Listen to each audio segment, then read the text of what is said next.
Hey Peaches, today I'm telling it like it is. This is the harsh truth. You have stack 1, the randomal, stack 2, the skunk, and stack 3, the baby fox. Their timestamp below. Here we go. Alright, stack 1, the little yellow randomal. Your overall theme is transmutation. I love that chameleon right there. So you do have tremendous power in this situation over how you're responding and how you're choosing to perceive it. You are highly adaptable here.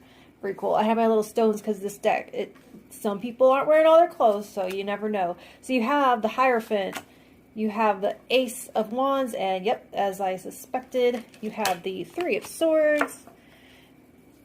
So, where can I put that?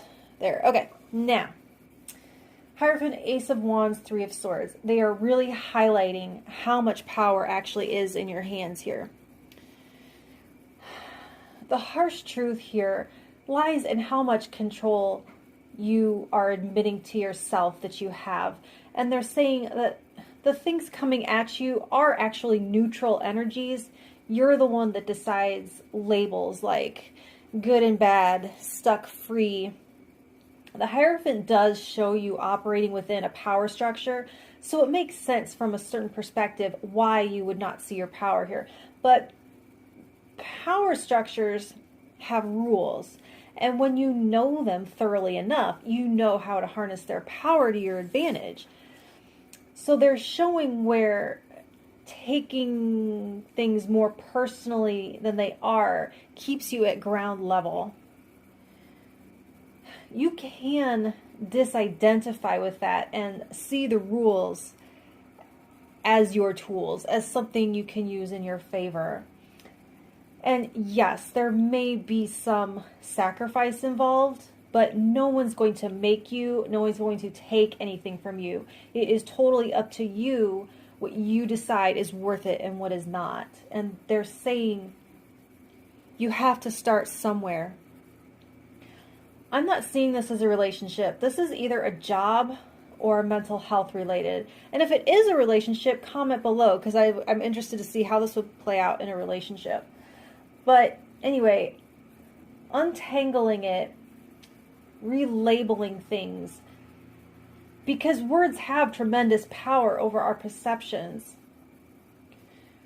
Doing so totally clears your path. And it's actually not really a path. It's more of a climb. And I'm hearing for the last bit, you can only go up from here. So that's what I have for you for now. And if you want to pass this message along, please hit that like button so more people can see it. And if you want to hear what I have for you next week, please subscribe and I will talk to you then. Thank you. Stack 2, the skunk. Your overall energy, your overall theme. Money. So they're getting right to the point. Talk about telling it like it is. Nothing to interpret here. They're speaking specifically to either artists or spiritual workers who struggle with charging for their gifts. And if you struggle with that, please holler in the comments, because I can relate. I understand. So you have the Six of Swords, you have the Fool, and you have the Queen of Cups. All right, bring these into alignment here. All right. So you definitely have intuitive gifts. They're showing that here very clearly. But chaos is blocking them from being communicated somehow.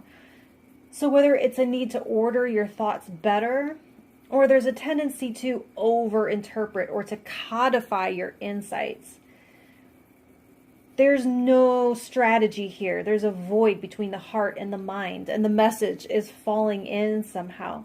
So I'm seeing that you need to connect with a support network or a mentor maybe. So it's like you're enthusiastically sharing your wisdom. You're allowing yourself to be vulnerable, and you're channeling wildly, and it's just shouting from the rooftops. No one is going to pay you to shout from the rooftops. Again, they're repeating strategy. So you're being tasked with translating the abstract into something tangible. And once you have your tangible, you have your product. And when you have your product, you have your income. And at the same time, you have to have your heart and your mind at the table. still tuning into your sensitivity and somehow organizing it for transmission, for understandability, for consumption. They're saying to stop shouting into the void and to funnel your energy towards what pays. So that's what I have for you for now. And if you want to, please help me share the message. Hit that like button. And if you want to hear what I have for you next week, please subscribe. And I will talk to you then. Thank you. Stack 3, the baby fox. Your overall theme is cheerfulness. And they're saying it's contagious and it can start with you. Even if you don't feel it, you can display it. And then when it gets reflected back, you might automatically feel it. It becomes real. It's kind of like printing money.